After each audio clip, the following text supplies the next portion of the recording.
Today, I'm going to talk a little bit about an analog photography tip, specifically around personal film speed. So we'll start out with the general question. Do you always rely on the manufacturer's box speed for your black and white film? And should you? That's really the question we're going to dig into. So to cover this question, we're going to talk about a couple of different things. So first, why would my film speed be different from the manufacturer's recommended box speed or anyone else's film speed? How can I determine my personal film speed? We'll talk about a couple of different methods that are out there, as well as a cheap and cheerful method that I got from a workshop I did in October with Alan Ross. For those of you that don't know, Alan Ross is a professional photographer, master darkroom printer, and he is well known as the former Ansel Adams assistant. So he is the guy that to this day is printing the Ansel Adams negatives. And then we'll close out with just my thoughts on, is it really worth doing your own personal film speed test? So let's jump in. So why would anyone spend their time and money to determine their own personal film speed? I mean, that's the reason that the manufacturer puts a box speed on the film, right? So I can just take that and I can throw it on my camera and be happy to go out and shoot it. Well, I think it's important to understand a couple of things. First, the manufacturers are developing these box speeds so that they give acceptable results to the average user. There are just so many factors that can influence kind of an effective film speed. And these factors can be things like your camera or shutter, the light meter that you're using, what developer you use, and how you develop your film. Are you doing inversion method? Is it processed at a professional kind of commercial lab where they do dip and dunk? Is it a rotary processor, standard inversion? Do you do stand development? All of these things can have an influence on your effective film speed or your personal film speed. And these influences can lead you to getting results that are not quite exactly what you're looking for. They can also introduce inconsistencies in the results that you get. And that's really the reason why it can be worth spending that time, in theory, to determine your own personal film speed. You start to take more control over the process, which helps you to be intentional in the results that you get. So let's talk a little bit about how to determine your personal film speed. What are the options that are out there? So I'll just talk about the options that kind of I've read a little bit about and thought about doing myself. So you could perform a Beyond the Zone system film test. This is something that you can do with the View Camera Store. So if you go to theviewcamerastore.com, you can find this on their website and you can purchase it. It'll cost you about $50 plus 8 sheets of film. You could also go buy your own densitometer. You can find those on eBay, but they'll run you at least a couple $100. You could also buy some Stouffer step wedges and perform a test with them. You can purchase those from Stouffer directly, and they'll cost you about $75, including shipping. At least that's what it cost when I was looking at it, for a 4x5 transmission step wedge. This option has been well documented in an excellent video by Matt Marash, as well as some great blogs that are also linked to in Matt's video. So if you get a chance, check that out. But now I want to talk about the cheap and cheerful method that I learned from Alan Ross. So let's talk about the method. So it is simple, and you're only going to need 3 sheets of film, your light meter. It can even be the in-camera light meter if that's what you use. You'll need a relatively smooth surface that is evenly lit. You'll need your camera, of course. You'll also need a tripod, and then you're going to need to be able to process your film in whatever way that you normally process your film. All right, so that's all you're going to need. And you're going to want to go ahead and pick your trial film speed. So in general, if you're going to do a trial, it's pretty safe to go kind of a speed or two slower than whatever the manufacturer's box speed is. So for my trial that I recently did, I was using Delta 100 because that's my black and white film of choice in large format. For this trial, I decided to use a speed of ISO 80. All right, so once you've determined your trial speed, Then you're going to go ahead and set your light meter so that it's using that trial speed. So in this case, I set mine to ISO 80. And I took a light reading off of my smooth, evenly illuminated surface. And that light reading gives me my standard zone 5. So with that meter reading in hand, I'm going to make 3 exposures. I'm going to make one at -3, I'm going to make one at -4, and then I'm going to make one at -5. Those 3 exposures should give me what I need to determine my true film speed, my personal film speed. A couple of key things to keep in mind.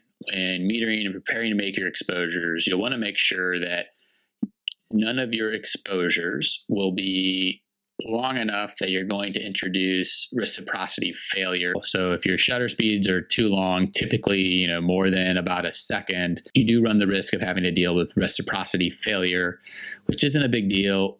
But for the film speed test, it really just adds another complication that you don't need to mess with. The other thing to keep in mind is if you're using a view camera, you do need to look and make sure that you don't have any issues with bellows extension. If you do, you can probably work around those to eliminate the need to make any adjustments or compensation for that. But if not, then make sure that you compensate appropriately. Also, you don't need to worry about if your camera is focused on your smooth surface.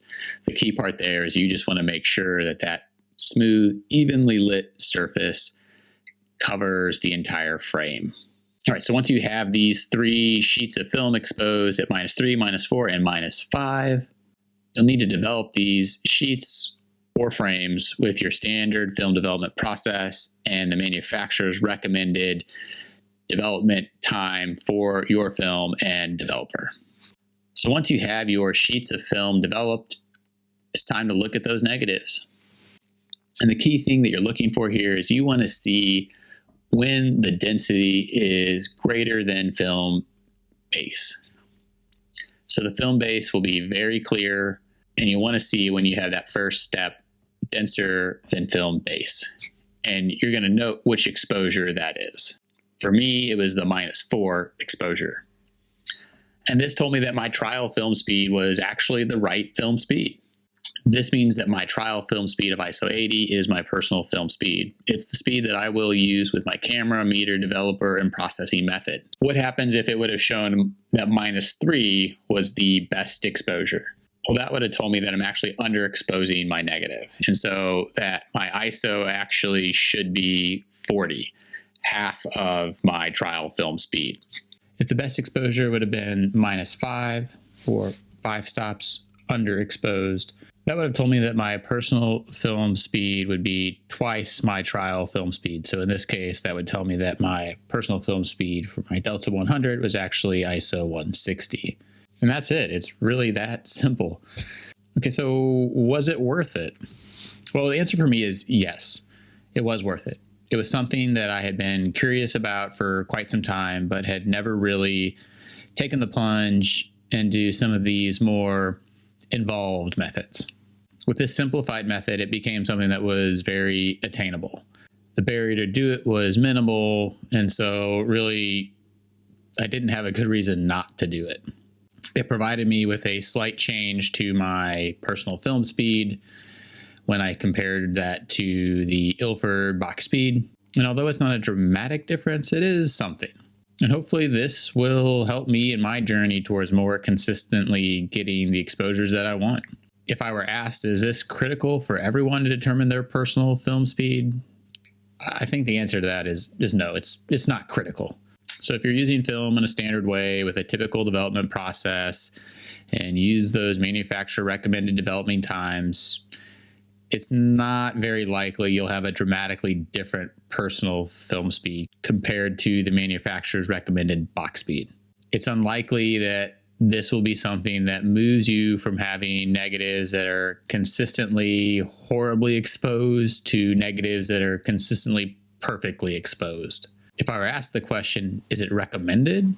I'd go back and say the answer is yes. For me, it all really comes down to the cost of entry here is quite low. And I think the knowledge that you get from this is useful. and foundational for decisions that you may make later when you are doing things that are not so typical, not so standard.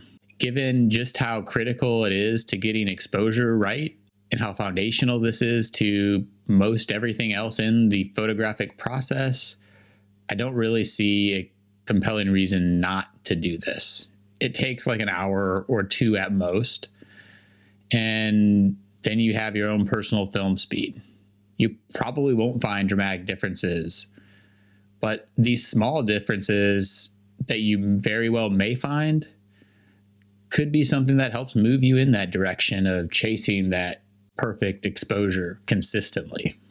And that's really what I think is key and interesting in analog photography. It's developing that kind of underlying foundational knowledge that helps you to achieve the results that you visualize in your final print. All right, so in closing, I really want to give a shout out to Alan Ross.